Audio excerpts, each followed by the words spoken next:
2005 میں UNO میں تھا، اقوام متحدہ کا نیشنل کنسلٹنٹ تھا، آڈیو ویژول اسپیشلسٹ۔ تو میری ڈیوٹی کشمیر میں ہوتی تھی، مختلف شہروں میں جانا ہوتا تھا، وہاں رہنا ہوتا تھا۔ مختلف جگہوں پہ رہتے ہوئے میں اپنے کام کے ساتھ ساتھ فوٹوگرافی بھی کرتا رہتا تھا اور لکھتا بھی رہتا تھا کشمیر کے بارے میں، تصویریں بھی جو ہے وہ خوبصورت علاقوں کی سینک فوٹوگرافی بھی کرتا تھا۔ تو جب اکتوبر 2005 میں پروجیکٹ آف کر کے کراچی میں تھا تو کشمیر میں زلزلہ آ گیا۔ زلزلہ آیا تو ہم نے جو وہ خوبصورت اور آباد اور عالیشان کشمیر دیکھا تھا، وہ زلزلے کی جو خبریں اور جو اطلاع آ رہی تھیں وہ سن کر پریشانی ہو رہی تھی کہ کیا حال ہوگا اور کس طریقے سے جو ہے وہ کشمیر کا کیا دیکھنے کے قابل رہا بھی ہوگا یا نہیں ہوگا۔ تو جنگ گروپ جو ہے، روزنامہ جنگ اور دی نیوز انٹرنیشنل میں، جو کہ یہاں بھی ملازمت کرتا رہا ہوں پہلے، تو اس کے ایڈیٹر تھے جنگ کے محمود شام صاحب۔ تو وہ میں ان سے بات ہوتی، میں نے ان کو بتایا، میں نے کہا میں نے اتنی اچھی فوٹوگرافی کی ہے کشمیر کی اور وہ تصویریں ساری میرے پاس ہیں، اور اب پتہ نہیں کیا حال ہوگا کشمیر کا، ان تصویروں جیسا ہوگا کہ نہیں ہوگا۔ شام صاحب چونکے، وہ کہنے لگے کہ بھائی وہ قہر صاحب دکھائیں وہ تصویریں ہمیں لا کے ذرا، تو کیسی ہیں؟ میں نے کہا اچھا میں آ جاتا ہوں۔ دوسرے دن میں اپنا لیپ ٹاپ لے کے چلا گیا اور وہ میں نے شام صاحب کو دکھائیں کہ دیکھیں۔ میں پریزنٹیشن بنائی ہوئی تھی کشمیر کے مختلف علاقوں کی، نیلم ویلی کی، جہلم ویلی کی تصویروں کے پورے ایک پریزنٹیشن بنائی ہوئی تھی تاکہ دوستوں کو میں دکھاؤں۔ دیکھ کے وہ بھی حیران رہ گئے کہ یار کیا خوبصورت علاقے ہیں، جنت نظیر ہے۔ تو پھر کہنے لگے کہ یار یہ ایک اور صاحب کو بھی یہ تصویریں آپ کو دکھانی چاہیے۔ میں نے کہا کہ ان کو، کہنے میں ابھی بتاتا ہوں، اب بیٹھیں۔ اٹھ کے چلے گئے، تھوڑی دیر میں کہنے لگے ایک پیون کو لے کر آئے، کہنے لگے ان کے ساتھ آپ اوپر چلے جائیں۔ وہ پیون لیپ ٹاپ کے لے کے مجھے اوپر گیا، اوپر جا کے کمرے میں کہا کہ آپ اندر چلے جائیں۔ اندر گیا تو میر شکیل الرحمان صاحب بیٹھے ہوئے، جنگ گروپ کے مالک۔ کہنے لگے آئیے قہر صاحب، شام صاحب کو جو تصویریں آپ نے دکھائی ہیں مجھے بھی دکھائیں۔ میں بڑا حیران ہوا۔ خیر میں نے وہ لیپ ٹاپ آن کیا اور میں نے ان کو بھی دکھائیں کہ یہ فلاں علاقہ، یہ فلاں علاقہ، یہاں یہ والی وادی ہے۔ دیکھتے رہے اور افسوس کا اظہار بھی کرتے رہے کہ یار دیکھو زلزلہ آ گیا، پتہ نہیں کیا حال ہوگا۔ پھر انہوں نے اچانک کہا کہ ایک کام کر سکتے ہیں آپ ہمارے لیے؟ میں نے کہا کیا؟ کہنے لگے کہ یہ آپ دوبارہ چلے جائیں ان جگہوں پہ جو تصویریں آپ مجھے دکھا رہے ہیں، اور اب زلزلے کے بعد ان جگہوں کی کیا صورت حال ہے اس کی پھر تصویریں لیں، تو یہ کمپیریزن بڑا اچھا بن جائے گا جس کو ہم استعمال کریں گے۔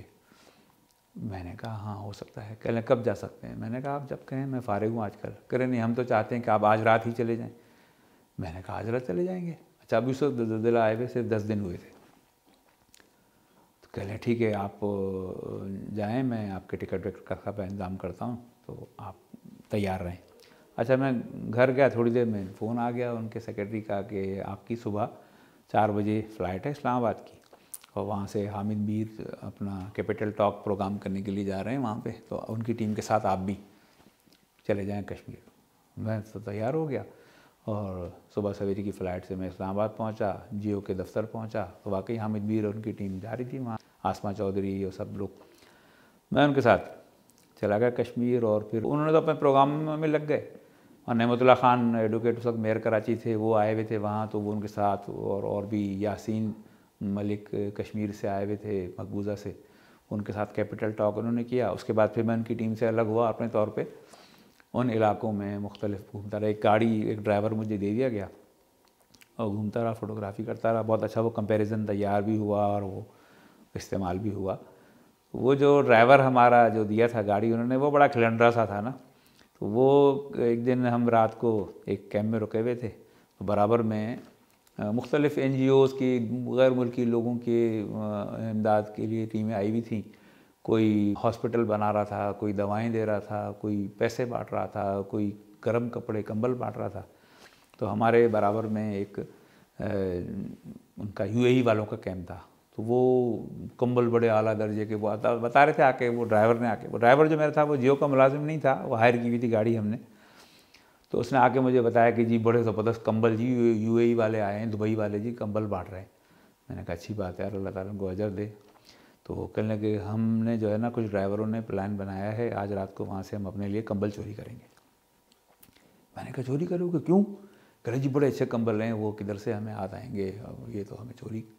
میں نے کہا خدا کے بندے، وہ ان لوگوں کے لیے آئے ہیں کہ جن کے گھر والے زخمی ہوئے ہیں، مر گئے ہیں زلزلے میں، جن کے گھر گر گئے ہیں، تو تم لوگوں کے لیے تھوڑی آئے ہیں، تمہارے تو گھر ٹھیک ہے۔ تو وہ مانسہرہ کا رہنے والا تھا، میں کہا مانسہرہ میں تو زلزلہ نہیں آیا، تو وہاں پہ تم یہ کیسے لے کے جاؤ گے؟ انہوں نے کہا جی کیا ہم بھی استعمال کریں گے۔ میں نے کہا دیکھو، وہ استعمال کرنے کا حق تمہیں تب پہنچے گا جب تمہارے گھر میں سے کوئی مرے، تمہارا گھر ٹوٹے، تمہارے اوپر زلزلے کے جھٹکے آئیں، تمہارا نقصان ہو، تو تم یہ امداد استعمال کر سکتے ہو۔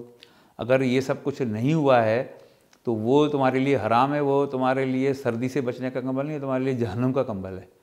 اور ایسا نہ ہو کہ وہ چوری کی چیز مستحقین کے استعمال کرنے کی وجہ سے تمہارے گھر پہ بھی کوئی اس طرح کے عذاب آ جائے کہ جو زلزلے سے تو بچ گئے، اس مصیبت میں گرفتار ہو گئے۔ اور یہ سنا تھا تو وہ سناٹے میں آ گیا، کہنے لگے اچھا۔ میں نے کہا بھائی وہ آگ کے کمبل ہیں تمہارے لیے، وہ ان کے لیے ہیں جن کے گھر والے جو ہے متاثر ہوئے ہیں، جن کے گھر میں جنازے نکلے ہیں ان کے گھروں سے۔ اچھا وہ چلا گیا، مجھے نہیں پتا تھا کیا کرے گا۔ اگلے دن پھر آیا ہم اور آگے کہیں جانے کے لیے نکلے، بالا کوٹ سے آگے۔ مجھ سے کہنے لگا صاحب آپ نے رات کو مجھے اچھا سمجھایا۔ میں نے کہا کیا؟ کہ لے میں تو کمبل چوری کرنے میں پہنچ چکا تھا، کمبل میں اٹھا کے لیا تھا، ادھر ٹھکانے بھی لگا کے آ جاتا، لیکن آپ نے بالکل ٹھیک کہا، وہ جہنم کے کمبل ہیں وہ۔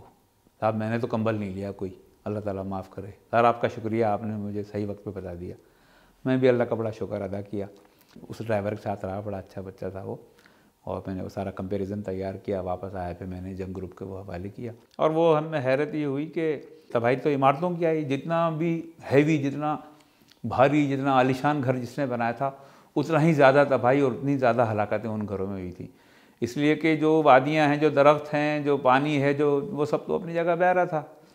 زلزلے کی وجہ سے انسان کی بنائی ہوئی چیزوں پر مصیبت آئی، اس لیے وہاں پہ پھر مہم چلی کہ آئندہ ہلکے پھلکے گھر بنائے جائیں جو زلزلے میں نہ گریں۔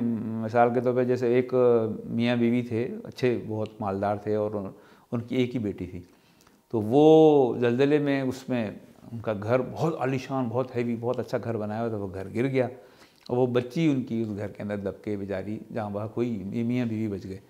تو وہ والدہ رو رہی تھی، کہتی تھی کہ ہم نے اتنے پیسے خرچ کر کے اعلیٰ سے اعلیٰ میٹیریل، سریا اور سیمنٹ ڈلوا کے بھاری ہم نے گھر بنایا، اور وہ اس کا گھر کا بھاری ہونا ہی ہمارے لیے مصیبت کا باعث بن گیا۔ وہ گھر اگر ہمارا ہلکا پھلکا ہوتا تو ہماری بچی نہ مرتی، اور اتنا بھاری گھر بنایا اتنا ہی جو ہے وہی ہمارے لیے، کاش ہم ہلکا گھر بناتے۔ تو اس طرح کے بہت سارے واقعات وہاں پیش آئے، تو وہ ہمیں ان چیزوں سے سبق لینا چاہیے، اور آئندہ زندگی میں ایسا طرز عمل اختیار کر لینا چاہیے کہ جو خود اپنے سامنے بھی ہمیں شرمندہ نہ ہو اور اللہ تعالیٰ کے سامنے بھی شرمندہ نہ ہو۔